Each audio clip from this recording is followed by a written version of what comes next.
দক্ষিণ পূর্ব এশিয়ার দেশ মালয়েশিয়ায় অভিবাসন বিরোধী বড়সড় অভিযান চালানো হয়েছে। দেশটির রাজধানী কুয়ালালামপুরে রাতের আঁধারে চালানো এই অভিযানে ৭৭০ জন অনিবন্ধিত অভিবাসীকে আটক করেছে দেশটির অভিবাসন বিভাগ।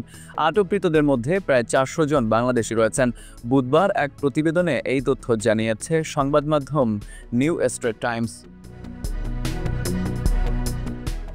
সংবাদ মাধ্যমটি বলছে, মালয়েশিয়ার রাজধানী কুয়ালালামপুরের বুকিত বিন্তাং এলাকায় রাতের বেলায় চালানো অভিযানে ৭৭০ জন অনিবন্ধিত অভিবাসীকে আটক করেছে দেশটির অভিবাসন বিভাগ। অভিযানের সময় দক্ষিণ ও দক্ষিণ পূর্ব এশীয় বিভিন্ন দেশের শত শত অভিবাসী টেবিলের নিচে লুকিয়ে, দোকানের ভেতরে আশ্রয় নিয়ে কিংবা ছাদে উঠে পালানোর চেষ্টা করলেও শেষ পর্যন্ত ধরা পড়েন। অপস বেলান্টা নামে পরিচিত এই অভিযানের সময় মাত্র ২ ঘন্টায় রাতের বিনোদন কেন্দ্র হিসেবে পরিচিত বুকিত বিন্তাংকে পরিণত করে লকডাউন জোনে। এই সময় পর্যটকে ভরা সড়কগুলো চারদিক থেকে ঘিরে ফেলেন কর্মকর্তারা। ৩ ব্লকের প্রতিটি প্রবেশপথ ও প্রস্থান পথ অবরুদ্ধ করে তারা নথি পরীক্ষা চালান এবং লুকিয়ে থাকা অভিবাসীদের বের করে আনেন।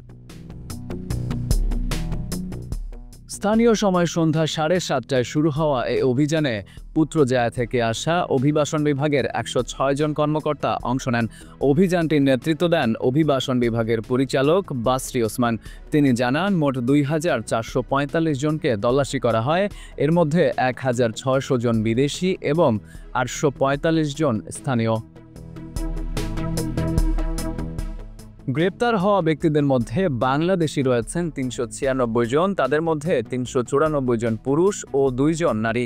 বাসরি ওসমান জানান, অনিবন্ধিত এ অভিবাসীদের আটক হওয়ার প্রধান কারণ হল মেয়াদোত্তীর্ণ ভিসা, বৈধ পরিচয়পত্র না থাকা এবং অনুমতি ছাড়া কাজ করা। তিনি বলেন, এলাকাটিতে অনিবন্ধিত অভিবাসীদের অবস্থানের বিষয়ে প্রচুর অভিযোগ পাওয়ার পরে এই অভিযান চালানো হয়। Farid U Ahmed, IBTV USA।